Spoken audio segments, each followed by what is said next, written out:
బేసిక్గా ఒకటి highest majority ఎవరికి ఉంది వాళ్ళు ప్రభుత్వం ఫామ్ చేస్తారు. వాళ్ళకంటే నెక్స్ట్ స్టేజ్ ఎవరికి ఉంటే వాళ్ళకి ప్రతిపక్ష హోదా ఇస్తారు. అంతేగాని గతంలో మేము ప్రభుత్వాన్ని పరిపాలించాం కాబట్టి మా ప్రతిపక్ష హోదా ఎవరికి ఇవ్వరు. కనీసం జనసేన కంటే కూడా ఒక సీట్ ఎక్కువ ఇచ్చినా కానీ వాళ్ళకి ప్రతిపక్ష హోదా దక్కేది.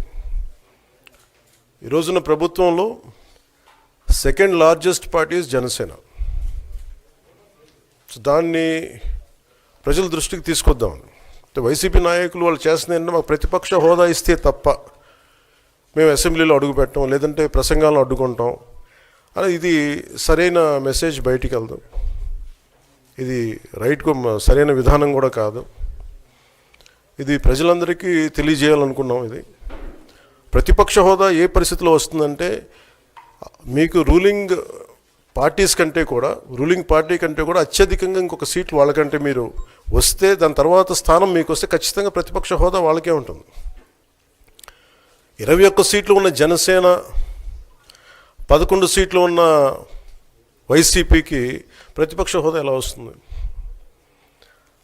మేము వస్తే తప్ప మేము అసెంబ్లీకి రాము, ఇలా గవర్నర్ ప్రసంగాలను అడ్డుకుంటాం అనేది ఇది సరైనది కాదు. ఇది ప్రజలందరికీ కూడా తెలియచేస్తున్నాం ఈ సందర్భంలో. అందుకని ఇది భవిష్యత్తులో కూడా మేము కోరుకునేది వైసీపీ నాయకుల్ని, మీకు ప్రతిపక్ష హోదా ఇవ్వకపోయినా ప్రజలు మీకు 11 సీట్లు ఇచ్చారు, దాన్ని గౌరవించి మీరు అసెంబ్లీకి రండి. మీ స్థాయికి తగ్గట్టుగా మీకు మీకు ఎన్ని ప్రశ్నలు అడగాలో దాన్ని తగ్గట్టుగా ఇస్తారు మీకు. ఇవన్నీ దాటి మన స్పీకర్ గారు కూడా చాలా గౌరవంగా వాళ్ళు 11 సీట్లు వచ్చినప్పటికీ కూడా చాలా గౌరవంతో ఇంతకాలం వాళ్ళకి ఇస్తూ వచ్చారు. ప్రశ్నోత్తరాల సమయంలో కూడా ఆయనకి ఇచ్చారు.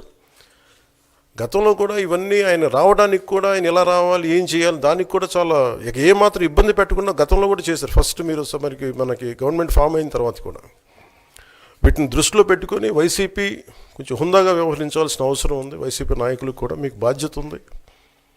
గవర్నర్ గారి ప్రసంగాన్ని మీరు ఆ విధంగా మీరు ప్రశాంతంగా విని దాన్ని వచ్చే ఇంకా జరుగుతున్న సమావేశాల్లో మీరు దాని మీద లోటుపాట్లు మీరు చెప్తే బాగుంటుంది తప్ప ఇలా కూర్చోబెట్టి అరుపులు కేకలు ఇది సమంజసంగా లేదు.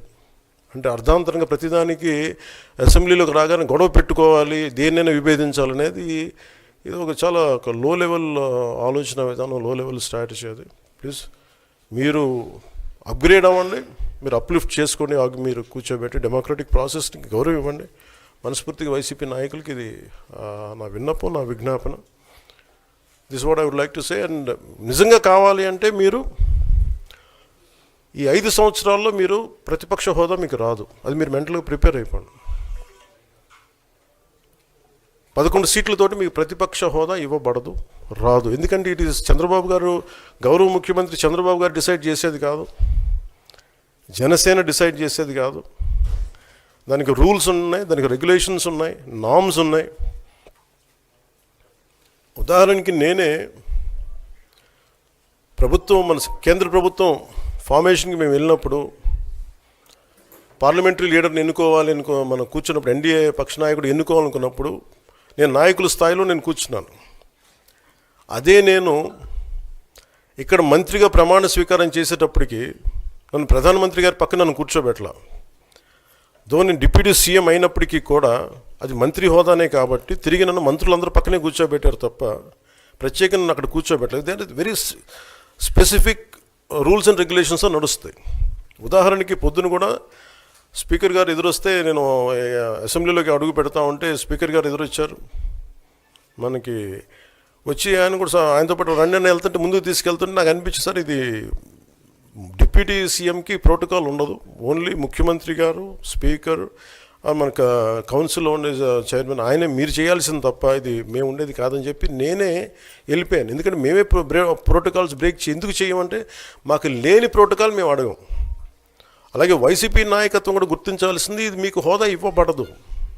ఇది చంద్రబాబు గారు ఆప్ చేస్తేనే కాదు, ఇది ఎవరు ఆప్ చేసింది కాదు, మీకు ప్రజలు మీకు ఇవ్వలేదు. మీకు అది మీరు దృష్టిలో పెట్టుకొని మీరు ప్రవర్తించాల్సింది మనస్ఫూర్తిగా నేను వారిని కోరుకున్నాను. అంతేగాని వారిని ఎక్కడ అవమానం పరచాలని కానీ వారిని తగ్గించాలని కానీ లేదు. 175 సీట్లు కేవలం 11 సీట్లు ఇచ్చారు వాళ్ళకి. ఆ దృష్టిలో పెట్టుకొని ప్రవర్తించవలసిందిగా మనస్ఫూర్తిగా వారికి కోరుకుంటూ మీకు తెలియజేసుకున్నాం. Thank you.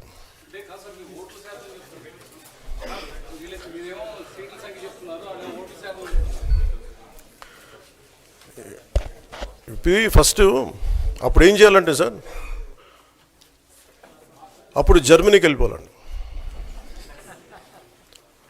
ఇప్పుడు జర్మనీలో ఏంటంటేనండి, నేను జర్మనీ రిజల్ట్స్ కూడా ఏదో వచ్చినాయి చూస్తా ఉన్నాను ఎలక్షన్స్లో. 25% వచ్చిన హైయెస్ట్ పర్సంటేజ్ ఆఫ్ వచ్చిన ఓటుకి ఇన్ని ఎంపీస్, ఇంత అసెంబ్లీ స్థానాలు ఉంటాయి వాళ్ళకి. 5% మించి తక్కువ వస్తే 5% ఓట్లు మిగతా వాళ్ళు పంచుకుంటారు.